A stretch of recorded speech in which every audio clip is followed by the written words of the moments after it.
Nous avons fait des démarches aux États-Unis, des démarches en Amérique du Sud, des démarches en Asie, des démarches partout dans le monde pour trouver une banque.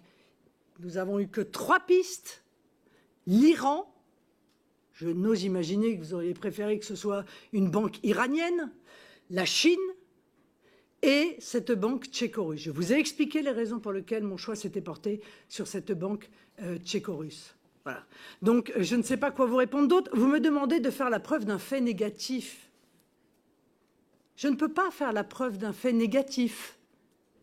Mais compte tenu des accusations ignobles, calomnieuses, diffamatoires, gratuites qui ont été formulées à l'égard du Rassemblement national, j'espérais, j'imaginais qu'au moins il y avait ne serait-ce que le début d'une base factuelle pour pouvoir les proférer.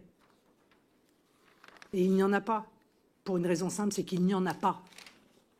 Voilà. Merci, Mme Le Pen. Fermez votre micro, s'il vous plaît. Mme Chassagnol, vous avez terminé. La parole est à M. Julien Bayou. Merci, Monsieur le Président. Madame Le Pen, bonjour. Merci pour votre intervention liminaire. Votre président, Jordan Bardella, avait justement annoncé dans la foulée de vos propos même, là, vouloir faire condamner tous ceux qui insinuent que le Rassemblement national a un lien avec la Russie. Et vous venez de nous expliquer par le menu les liens financiers du Rassemblement national avec la France, avec la Russie. Ces mêmes liens que l'ancien Premier ministre François Fillon a qualifié dans cette commission d'ingérence étrangère. Alors, vous demandiez des éléments un peu plus factuels.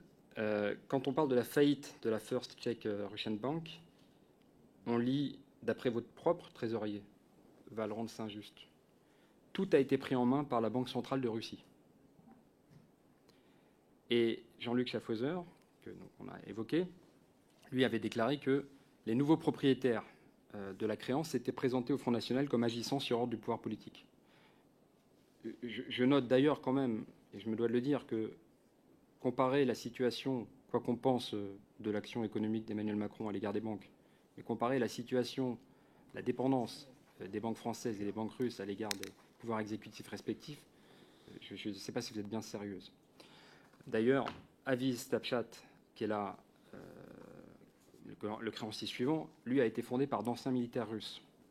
La société est même habilitée par le pouvoir russe à vendre des armes. Je ne crois pas que le Kremlin donne cette habilitation à n'importe quelle société.